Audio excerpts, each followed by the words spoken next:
Hi, this is Deanna from Accounting Fly. Welcome.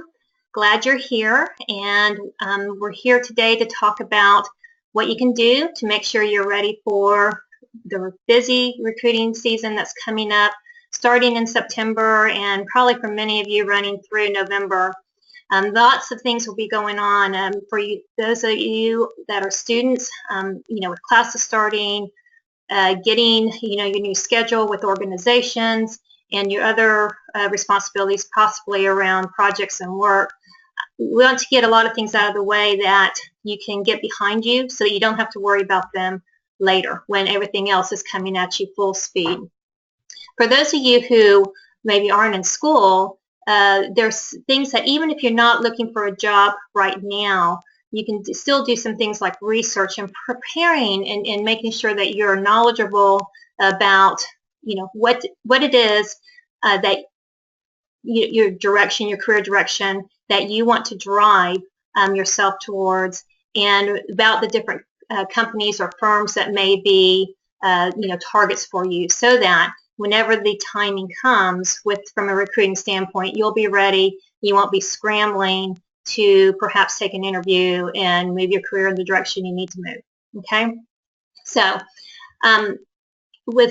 again, on campus, often the busy recruiting seasons, as you probably know, correspond with the academic seasons. So things will really start picking up in September with career fairs and information sessions, plus the starter classes, everything that will be on your mind that you'll have to figure out, right? So we're going to talk about what you can do now, and hopefully you'll walk away with a checklist to make sure that you get those things done. As always, for those of you who've been on the webinars before, we'll have a Q&A session at the end, and I encourage you to type in those questions in the question panel, and I'll address them when we reach the end of the session today. Okay, so let's get started really with what you need to do now and what's the starting off or jumping off place. And it all gets back to you, your goals, and where you want to drive your career, what it is that you need to accomplish in this recruiting activity and recruiting season. So, this may sound so elementary, like of course you have to know what you want, but this often is a step that I have seen missing in many candidates for jobs, where you can't really articulate what it is that you're looking for, right? Or you're not really sure what direction you want to go. And sometimes it may be hard to know, do I want to do tax or do I want to do audit? That can depend upon what your experience has been so far. If one really struck you as great where another one didn't. So that gets down to your own personal circumstances. And it's okay if you don't yet know that. But if you do know it, you need to be able to articulate it. You need to make sure that you've thought about it in your mind, and you need to be committed to that message, so that when you're talking with potential employers, they understand what it is that you want and who you are. And back on, if you haven't made a decision yet on your specialty or your size of employer, that's okay, as I mentioned. And if you communicate that you're still, considering that and still learning about that, just be open and maybe even ask their advice of how you can get further down the road in making that decision, and how does that fit in with their needs from an employment standpoint, so that you make sure that you're making a good match between you as an employee and them as an employer.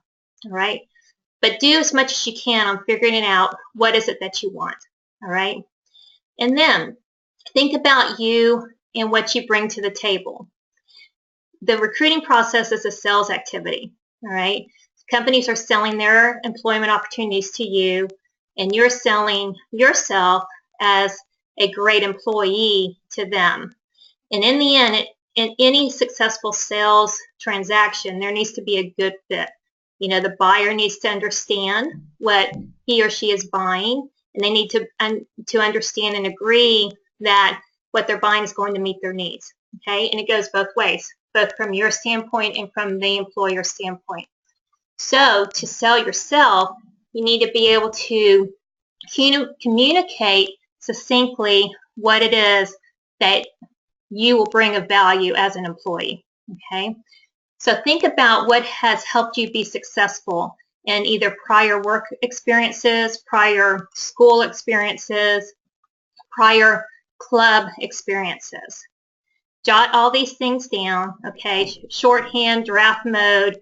Just start making a good list of what it is that makes you unique and makes you successful. And then you translate that into how you can use those attributes to bring value to a company or a firm. All right. If you have trouble doing this, a great way to get you started at least, or to add to your list, is to ask people that know you well, okay, that have been with you through different experiences and have seen, maybe grow, where parents come into play, and seen where you've been successful over years of your life, your faculty, mentors, even fellow friends, right? People you've worked with, like managers, or even colleagues. Ask them, what strengths do they see in you? How would they describe you as contributing, and how have you added value in different things that you've worked on, right? Often people are really very helpful, more than willing to help you out, and even excited to help you out. So don't be shy about asking someone that question. I think they'd be more than willing to tell you what they think are your strong traits. And that way you have not just your own personal view, but kind of outside third-party view that you can add to your scenario. Okay? And then when you have this list of attributes and your value adds to situations, start to develop them into your story. And you want to incorporate specific accomplishments and projects as good examples of these attributes. All right. And a good way to do that is using a log of accomplishments.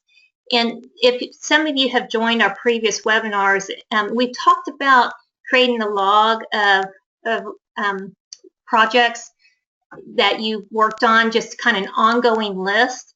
And this is what I'm referring to. And for those of you who haven't joined, the idea is as you go along, either school or work, keep a running list of things that you're doing, things that you've accomplished, and then whenever you get to a scenario like putting together a resume, you have a lot of facts at hand where you don't have to go back in and kind of brainstorm about them, right? If you haven't started that, it's okay, but now's the time to start it. Take an hour or two out of a day, pick an afternoon to say, all right, I'm going to start my list and go back through your prior work experience and your prior school experience and start listing things that you did, things that maybe perhaps you got awards for something, or maybe on an internship review you were commended for. Note those things down. And these will start to be the facts of your story to show an employer that, here's what I'm saying about myself, and here are the real life examples of how I've demonstrated that in the past. Okay, it brings your description of yourself to life and makes it something very relatable and understandable to an interviewer. Now, at the bottom of this page, you can see I've listed a few references, and really these are prior webinars that all relate back up to that very first section of figure out what do you want to do. I just listed these here for any of you who may need help in thinking about taxation versus forensic accounting. We have a webinar on government accounting. So that's just a few of the resources we have handy. There's lots of different resources at your school, career services perhaps, and we'll talk about that as a resource in a few minutes. But take a look at these webinars if you like. Take a look at a lot of things that is out there on the internet and through your school to help you make these decisions. Okay, So when you're shaping your story, or when you have that completed, now you're ready to develop your tools, what I call them. And there are a few very important tools. Probably most of these are really familiar to you, but just make sure that you're ready with them, okay? First and foremost, I think, is the elevator pitch. This is, I have 60 minutes there. It's really a short synopsis of that story that you developed about who you are and what you want and what you're looking for, okay? 60 seconds can go by very fast, but you can get a lot of information in 60 seconds as well. So you want it succinct, you want it clear, and you want it to kind of roll off your tongue to where it feels really natural. And the key to that is to practice. Practice, by yourself at first when you're developing it, and practice with others. When you say it in front of others, even if you said it 100 times in front of a mirror, when you say it to somebody else, it feels a little different. So kind of recruit a friend of yours and y'all do it together so that you share with each other your elevator pitch. And it'll just help you become more comfortable. And again, the time to do that is now, because once you hit campus and the activity starts, you don't know who you're going to run into, even before career fairs start, with the opportunity to say what it is that your goal is for this semester or this year from a career standpoint. Okay. Now, also, of course, the resume, right? So let's say you're ending an internship and you need to update and get the information of the internship onto your resume. And I have finalized resume here, but also I have a note that really your resume never really is final, okay? And you also won't have necessarily one version of your resume, because the resume can be tailored for specific companies when appropriate. So don't just think that I'm going to do my resume one time, have it ready for September, and that's it until next semester or next year. You always need to make sure that your resume is very reflective of your latest accomplishments, reflective of your goals, and really telling the right story so that it matches you correctly with the best employers for you. Okay?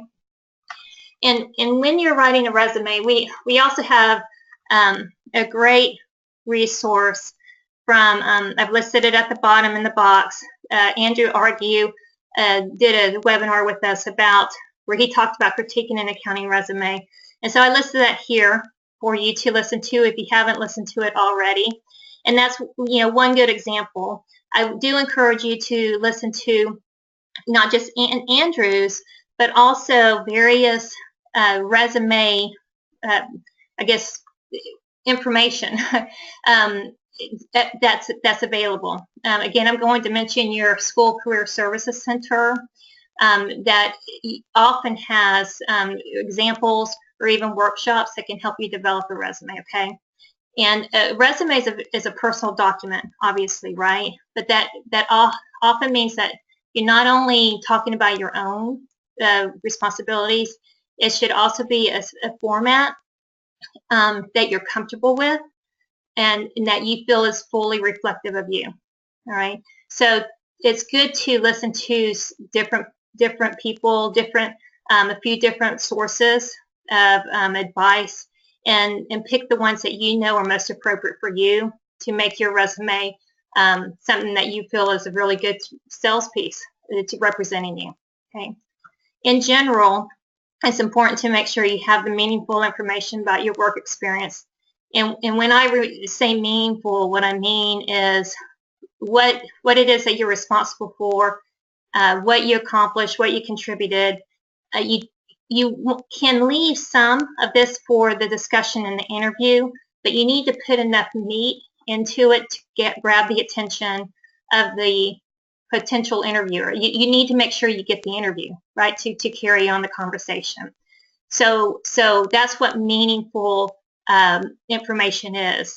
Explain enough so they understand what it is that you contributed. And whatever you can quantify, in my opinion, all the better. Okay, it brings the subjective to a more objective type of state, and it's more understandable by the person who's reading the resume. Don't forget about volunteer positions or class work that was significant. You don't have to only rely upon paid employment positions in your resume. Be a bit broad, and especially if you have limited work experience, think about the other things that you have done. And it is fair and important in many cases to make sure that all your responsibilities are known. Okay, the responsibilities that are applicable to the role that you're looking for, right? But you may have volunteered at, I don't know, a shelter where you were responsible for organizing, the tasks of a team of volunteers. Well, that shows some very good organizational skills. All right, so and that could be important for an employer to know that you have. All right. So beyond your resume, I really also want you to think about drafting up some additional correspondence now. So again, the theme about this is don't wait until you need thank you notes. Go ahead and draft some templates now so that when you do need them, all you have to do is pull up the draft, edit it as appropriate for this, whatever circumstance you're thanking someone for, and then send it on out. All right.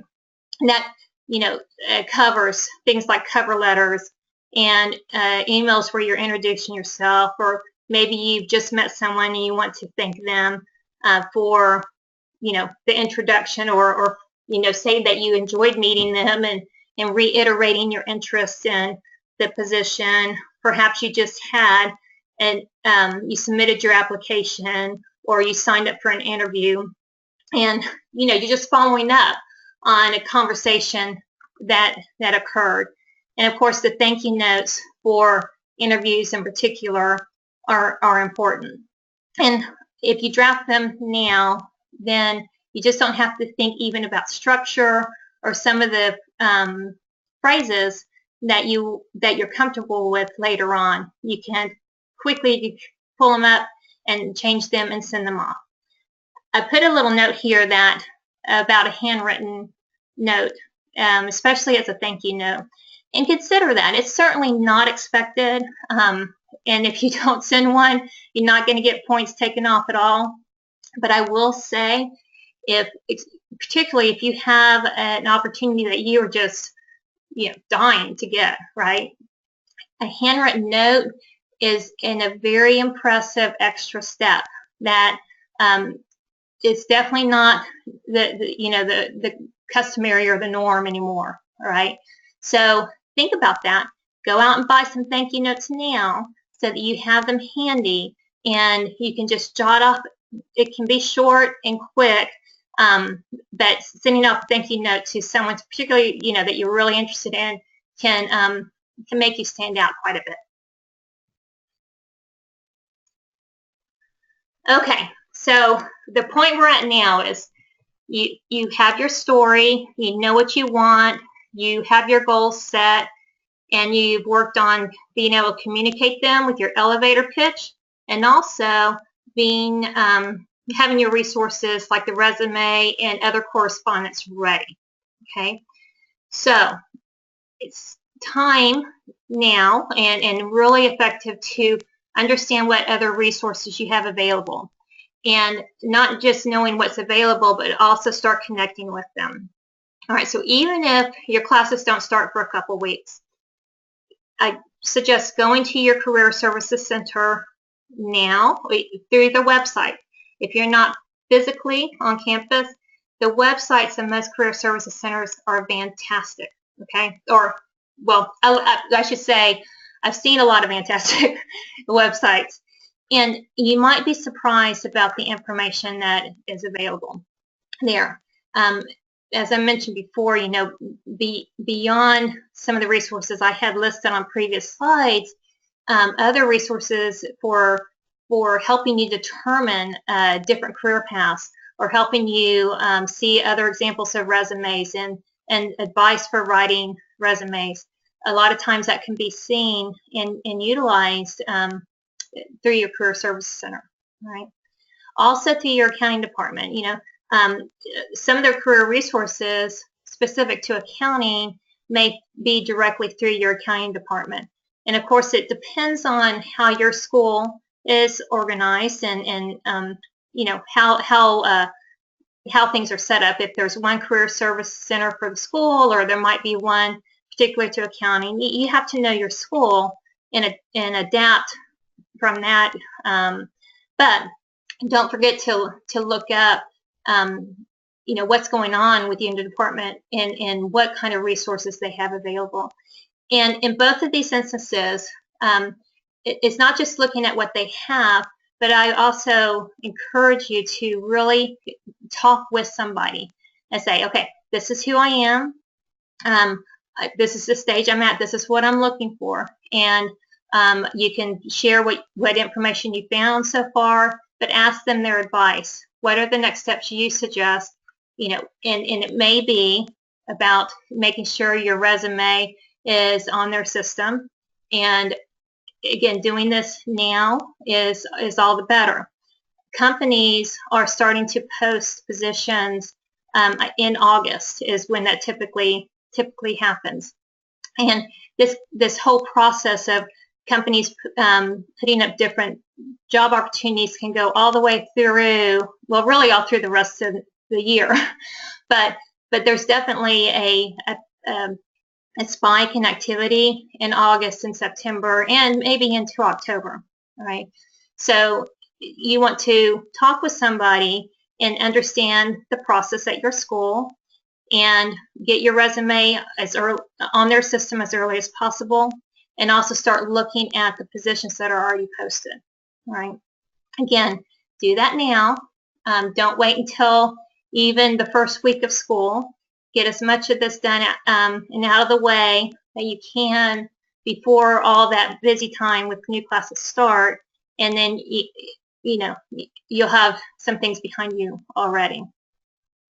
Also, your LinkedIn profile, and of course, I put Accounting Fly profile here as well. These are important online tools. LinkedIn, I'm sure, as you know, is quite broad, right? And it's becoming a pretty standard professional network, okay?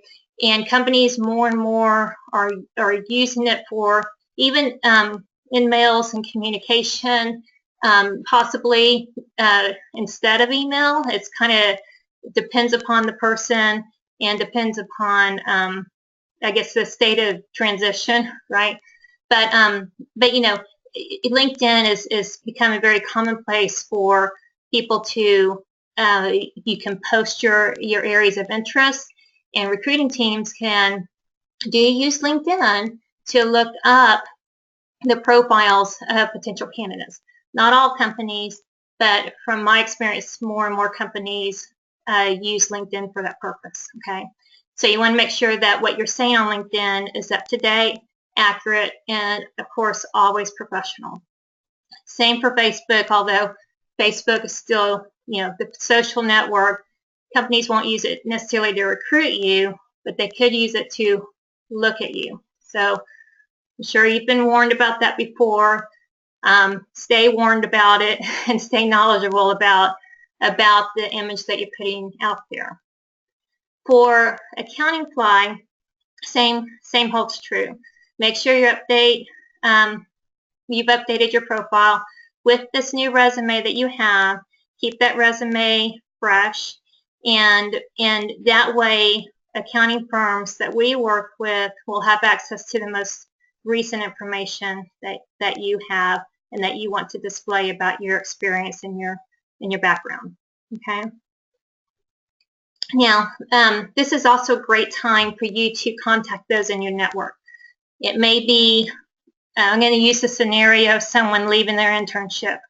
As you're leaving that company, reach out to perhaps partners or managers that you met over the course of the summer, and establish contact again. Give them an update of what you're doing going back to school, and that you'll be looking at potential jobs. what you do with this depends on if you received an offer or not and what stage in this process you're in. But the idea is to take advantage of your network and make those contacts now to give them an update of what is the next stage that you're entering into, this next recruitment stage, right? Perhaps ask them about their advice and any particular opportunities that they may be aware of that would fit you, and perhaps anybody that they could introduce you to. It's best when you reach out to your network to be able to tell them that elevator speech. You need to be able to let them know what it is you're looking for so that the advice they give you is spot on, right? If you're too broad and just saying, hey, here I am and this is what I'm doing and hey, can you help me? Well, they may not know how to help you unless you let them know what you're looking for specifically. Okay. Another really good network is through your school. And often going back to the Career Services Center or your accounting department, you can find out about the alumni network and where prior graduates work. And this is a great way to make some connections into specific firms or companies that you have an interest in working in, okay? So you already have a common bond with the school that you go to and that this other person goes to, and then you make the next connection with, introducing yourself, and here's my, my goal of working at your firm. I like it because of these reasons, and I think I would fit in for these reasons. Is there a way that we could perhaps have a phone conversation or a cup of coffee? And this, I'd love to hear your advice for me. Something like that. Often alumni are really motivated just out of excitement of helping people that go to the school that they graduated from. So I know from my perspective, it's a lot of fun to meet with the students that are about to graduate from my schools, and it's just a really nice connection point. Okay, but again, I want to reiterate, in these contacts with your network, you need to let them know what your goal is, and be clear on what it is you're looking for so that they can help you in the best way possible. Okay. All right. So I want to hone in on a few more things specifically that you want to plan for and I guess get scheduled now. And a lot of these would be found back on that, through your Career Services Center or the accounting department, those two resources that we talked about on the prior slide.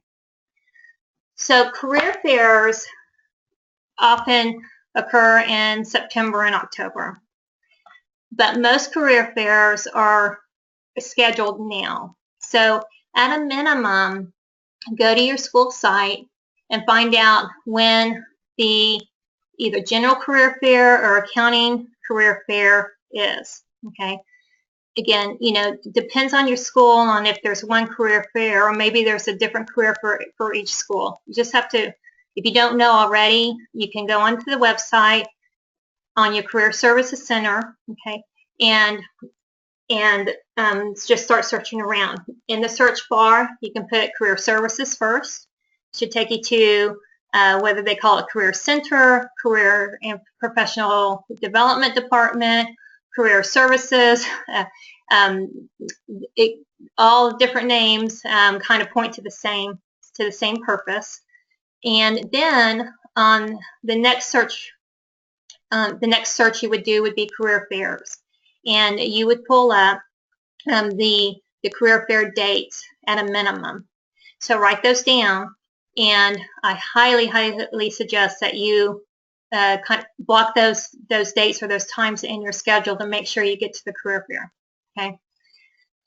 Now, another thing to look for when you're looking at the career fair date is dig a little deeper and see if your school has already started to list the companies that are attending. Some schools would have this Some schools probably don't have it up yet, okay? But this will be something that will be continuing to be updated, especially over the next few weeks. And you'll want to note to keep on going back to find out which companies are signing up. And this will help you plan that day that you've blocked out now to go to the career fair. Career fairs, you probably know, are often large, they're busy, there's a lot of people there. So you want to have all this information at your fingertips and plan specifically the companies that you want to make sure that you visit. Prioritize those, and also with that list, we're going to talk about researching companies. You can start that work now on finding out some of the key information for those companies so that you're very well prepared in a few weeks or a month from now when you first start talking to those representatives. So same goes for a Meet the Firms event. If your Beta Alpha Psi organization is hosting a Meet the Firms event, go find out the date of that and find out as early as you can which firms are signed up. Again, here too, some firms may be signed up now, some may be coming and signing up over the next several weeks. So just keep your list up to date and keep on updating it as new information comes in. And then thirdly, information sessions. I really encourage you to add these events to your career fair and Meet the Firms activities so that you can talk more individually and hear deeper information about a company or firm in the information session. Now, in addition to your target list, though, I do want to just comment that make sure that you're a little bit open and add to your priority list for your career fair a few other companies that maybe you're not so aware of, but you want to find out a little bit more. Okay, so just know that there could be some great employment opportunities out there that are not top of mind now, but are well worth, the time, especially at a career fair, to at least have an introductory conversation. How you select those companies, it goes back to some of the prep work. Do a little research on them, talk with Career Services for their advice, see what they have to say, and have 5-ish companies of kind of additional ones to find out and on your visit list for these events. At each of these events, again, on your calendar now, block the time of when they are and also when they start, and block the time so that you're able to get to these events early. The earlier, well, you don't want to get there so early where they're not ready to talk with you yet, and you're trying to talk with them while they're preparing. However, make sure you're there when the event starts, because others will be trickling in later, and that first 15 minutes can be some of the best time that you have to speak with the company representatives. Okay. Then, in addition to blocking on your calendar now, prepare a follow-up plan and put it on your schedule. Use your phone with reminders so that you don't have to keep track of these in your mind, okay? But you have this process really spelled out for you. And I included a little example of a matrix that you can use. I know that you all use Excel a lot, or at least I assume you do with your accounting work. And I use Excel for just about everything. And I think it's a great way to keep track of things. So I suggest you setting up now a list in Excel where you start kind of coming up with a tracking history of which firms you're interested in, okay, and also the dates, whether or not they're attending the career fair, yes or no. Are they going to be in a Meet the Firms event, yes or no? Do they have an information session, yes or no, and what date is it? what is their resume drop deadline? If they have a job posted at the school, so make sure that you meet that deadline. Have you researched them, or is it still something outstanding that you need to do? And then you can start listing the positions they have, the locations where they're offering work, and more of the detailed information that it's likely going to become very important to you the further you go down the road, like salary and benefits and what your next step is. So if you prepare this matrix now, again, it can be simply done in Excel. And then you can build onto it, but start it now with the firms you're interested in. Find out everything you can about them at this point, and you can have this running log of what your next step is with them and what else you need to do with other firms to keep you on track. Okay, I want to talk about research a little bit. And again, continuing the theme, this is a great time to get information and get more knowledgeable about these firms and these opportunities. All right. So first off, if you're interested in a firm, you need to be pretty knowledgeable about them. Right. And there's several different ways that you can become knowledgeable. Their company website, of course, is a great way.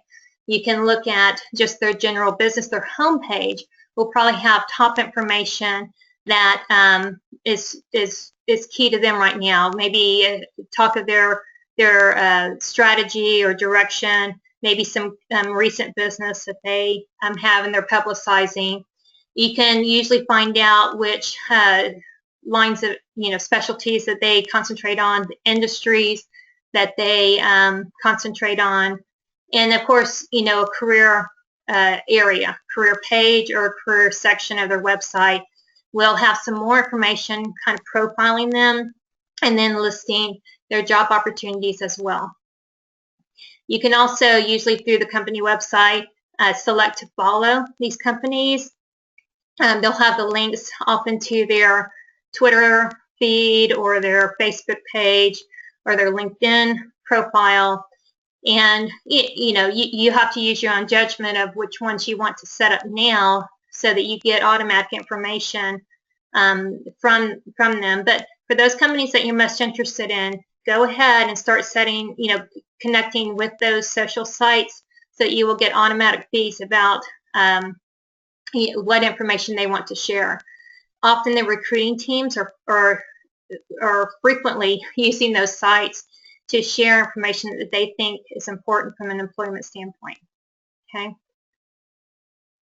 So, I just mentioned the company profiles on social channels and also on job sites beyond Facebook and LinkedIn and Twitter and Instagram, et cetera. But, I'll just use the example of Accounting Fly here. Again, firms that sign up will put a profile on our site, and they'll do it on other job sites too, about the information they think is important for employment candidates to know about them. Okay.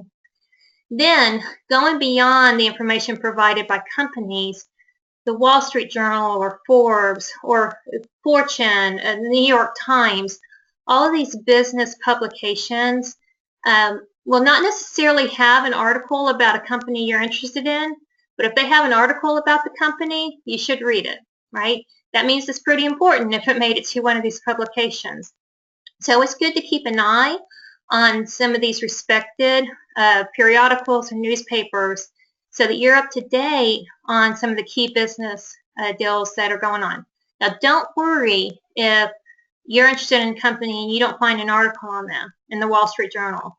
That doesn't mean that there's a concern. It just means that lately, maybe there hasn't been anything that the Wall Street Journal reported on. Okay, but I would advise knowing about things that have been reported on.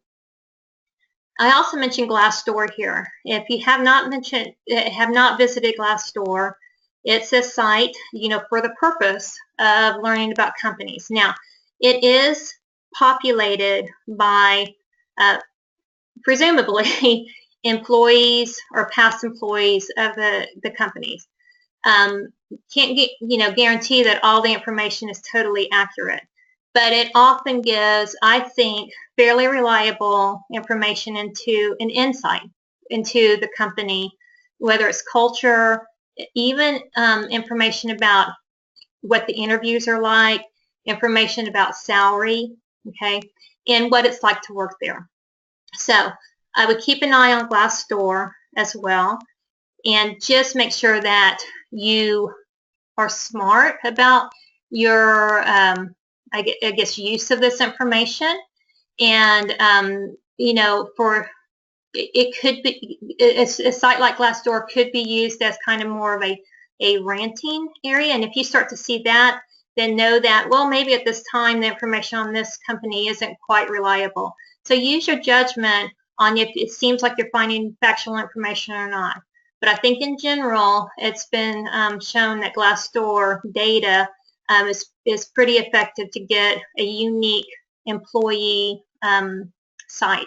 Okay, for these resources that I just mentioned, you can see the websites down in the bottom box and references, so that hopefully you can find each of these sites very easily. But they're also, of course, searchable in Google or Yahoo.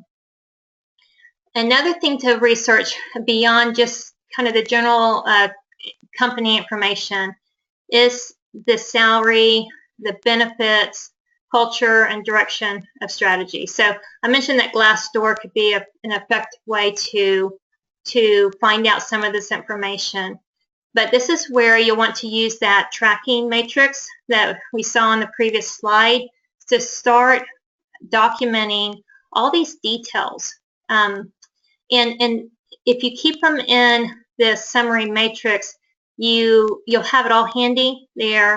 It'll be very clear what information you don't yet have and you want to track down. And it will be a really good way to make comparisons against companies on, the salary is this, but the benefits are that, and the culture is this.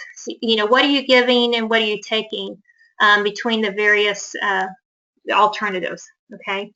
The more research you do now and the more gathering and logging of all this information now, the much better off you're going to be in September when you're talking with the companies, and in October, November, hopefully when you're having interviews and getting offers, so you can make more informed decisions and you can know what else you need to find out. This research is a great way to start preparing your questions that you need to ask, either at the career fair in that short conversation you have with them, or in interviews for sure. You'll definitely be asked in an interview what questions you have. And you want to have some really rock solid questions that are related to the company.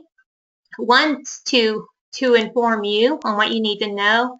And it'll also be very impressive to an interviewer when you come through with a really solid question and make it clear that you have researched the company and you know what they're about, or you are curious about maybe something that's questionable and you want clarification on. Okay.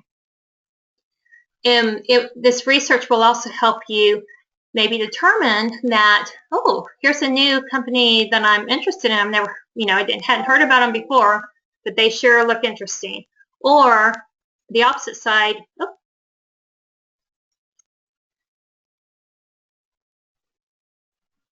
well, sorry about that. I accidentally closed the presentation. I'll get to it real quickly. But I'll keep on talking. Also, what the research can do is help you determine that, wow, maybe this company isn't the right fit for me, all right? And knowing that information is just as important as not, or it's just as important as knowing that a company is a great fit. Because if you find out early on that a company isn't matching up with your desires, then what it'll do is save you time on I guess, keeping you from spending a lot of time with them, either at the, at whatever stage of the recruiting activity you're in. Okay. This last point here is about cost of living. So if you're looking at different locations, and we've already talked about how you'll have some, salary information hopefully collected in your research. If you go to the very last bullet point, it's the money cost of living calculator. That's one that I like. There are others out there on the web, but I have found this very effective. And you can do a real easy comparison of a salary in one city versus a salary in another city. So I think it's a pretty reliable method for you to be able to understand salary offers that are given to you, or even setting expectations of what kind of salary you can expect in different cities, so that you can hone down even more precisely your different location options. Okay. The last little detail I want to go over, and something again that I think is now the time for you to be ready for, about your appearance. Different times I've gotten questions about, hey, can you do a session on attire? So I've added in here just so that hopefully you'll get your wardrobe ready now, even if you won't use it for a month or so. But if you're going to school in a different city and you're at home now, I think it's a great opportunity to get your shopping out of the way, particularly if you're going to a campus town that may not have a lot of shopping options. Make sure you have some good stores available. Some help from family or friends on, hey, yeah, that looks good, or might want to think about something else, okay? But here's some guidelines for you to go about. In general and overall, my opinion that I firmly believe, and has served, I know, me very well and other colleagues very well, is err on the side of the overdressing or being professional. Okay, if in doubt, dress up. Don't dress down.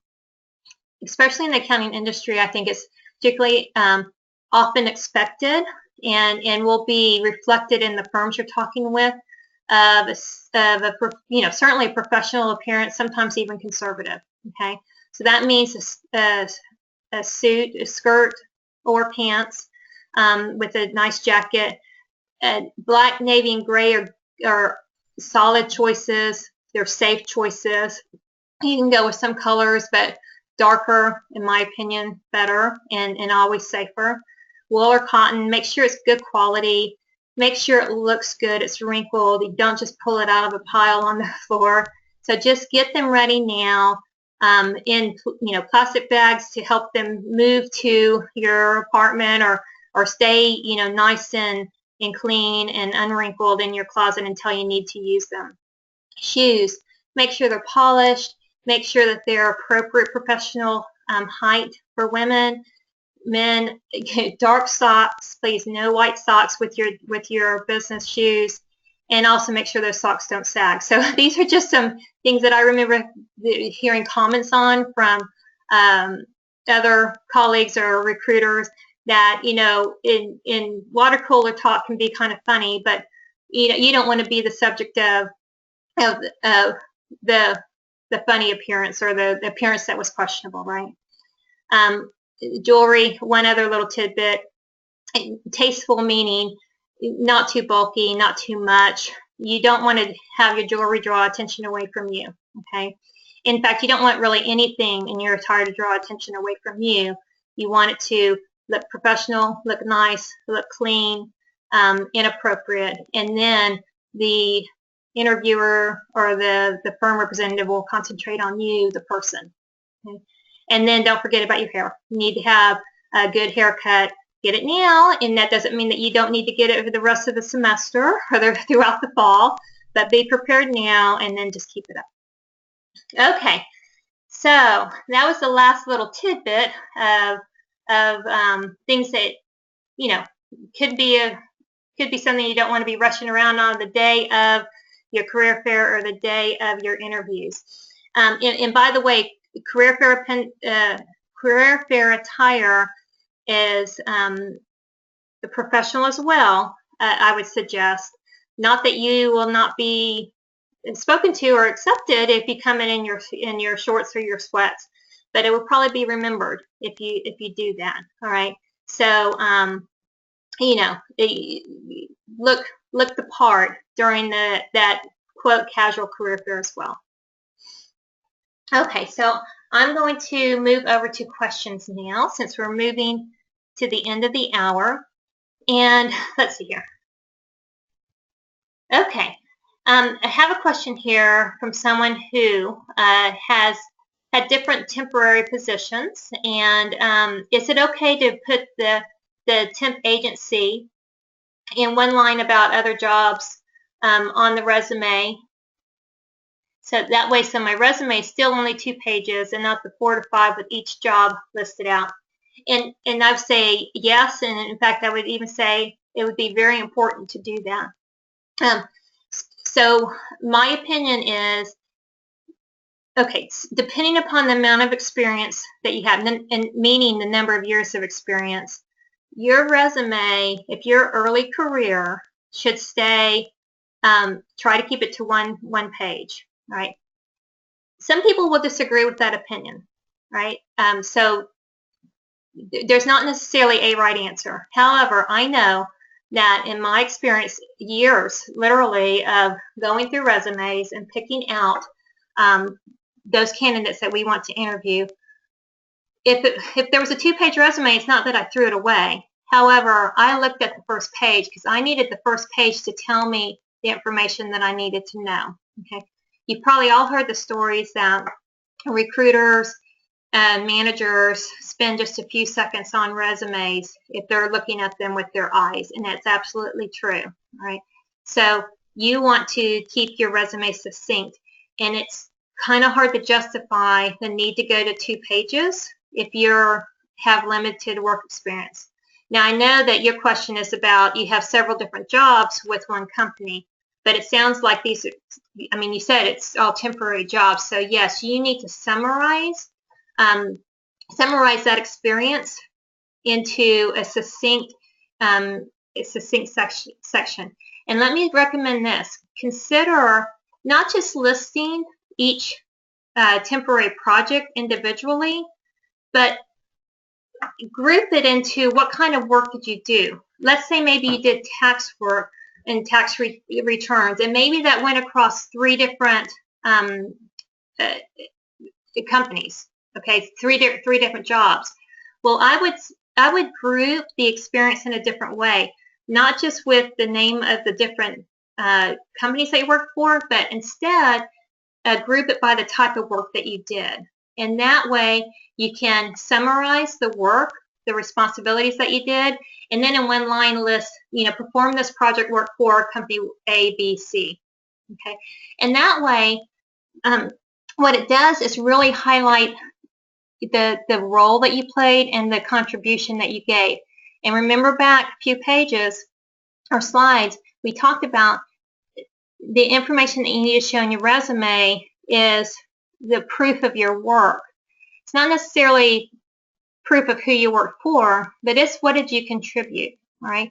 And so organizing your actual work into a type of work and listing the companies under that is a way to perhaps make it succinct, and also make sure that the reader of the resume is concentrating on the information really that they're looking for, and that will best describe your experience. Okay, and it's okay if you have temporary work. The last few years have been tough for some, and it's okay. You need to value that temporary work. You need to really think about what it is that the value that you brought, the results that you had in that work. Again, quantify it as much as possible. Don't feel like you need to, apologize or explain it away. It's still building you good experience and showing that you are continuing to gain this experience, over the years. Okay. I have another question here about a GPA on a resume. All right, so I guess there's, in my opinion, a rule of thumb that if I would say definitely if you have a 3.0 or above, put it on there, okay? And the reason why I use that is because 3.0 or above is, it's a good resume. Now, of course, the higher the better, right? But I have known the companies I've worked for, we had a kind of, I'll say a minimum of 3.0 or above. And if anything was below that, then we would definitely need to understand the reasons of a GPA going below 3.0. And there can be good reasons, right? But if you have 3.0 or above, it won't put you in a question mark, right? Now, having said that, and let's say that you have a 2.5 as an example, and therefore you do not put it onto the resume, it's going to raise an immediate question, all right? The trouble here is that there could be some companies out there that will automatically put you in the no pile, right? Meaning, no, we don't want to move forward with this person because the GPA is not on there. Because the assumption will be the GPA must not be good, right? But there are other companies I know that will say, okay, everything else looks really good on this resume. GPA is missing. That probably means GPA is not good. So this is something we need to highlight and find out more about. You don't automatically go in the no pile. The reason why I would err on not including it if it's a 2.5 is because it does leave a question mark in the recruiter, but at least it still leaves a question mark where they want to find out more. All right. And that means they want to talk with you more. The rest of your resume needs to look really good. All right. But they do want to talk about you more, and you will have the opportunity to explain what were the circumstances that led to the 2.5. If you put, they don't know at that point if it's 2.9 or 2.5 or 2.0. And the purpose of a resume is to give a good enough summary to raise interest, so they want to talk to you more in an interview, right? Again, this is not a hard, fast answer because different companies will react differently. But my advice is to 3.0 or above, put it. The GPA will be looked for. If it's not there, it'll be assumed that it's low. My experience is that if it is low and you don't have it on there and the rest of your resume is good, they'll want to talk further with you. If you put it on there and you don't have a way, the opportunity to explain why it's a 2.0 or 2.5, then they may say, we don't, that's it. We don't want to talk further. If you can, talk with someone at the career fair at the company and say, here's the circumstance, and what do you suggest? Ask their opinion. You're going to get in the conversation anyway at some point or other if you continue in the process with them. And again, the key thing is you need to be able to explain the reason why your GPA is at the level that it is. Okay. If you have a way to explain it succinctly on your resume, maybe you needed to, dedicate 50% of your time to taking care of an ill family member. All right. I've seen some, I believe, where that line is actually added onto the resume, and it gives the explanation real quick and right away to, again, generate more interest. Okay. All right. Well, we're out of time, and actually we didn't have many questions today, so I think we covered everything. I'm going to real quickly move to the last slide so that if some additional questions come up in your, that you want to answer to, then you're always welcome to email me or call me, Deanna@accountingfly.com, DEANNA. The last message is, again, don't wait. Take some of these actions now. I hope you'll use that suggestion of a matrix in Excel to keep track of some of the dates and companies and facts of those companies to guide you as you move from now through the next few months and keep you on track. All right. thank you all for joining, and let me know if you have some questions that come up that you want me to go over or have a conversation about. All right, take care.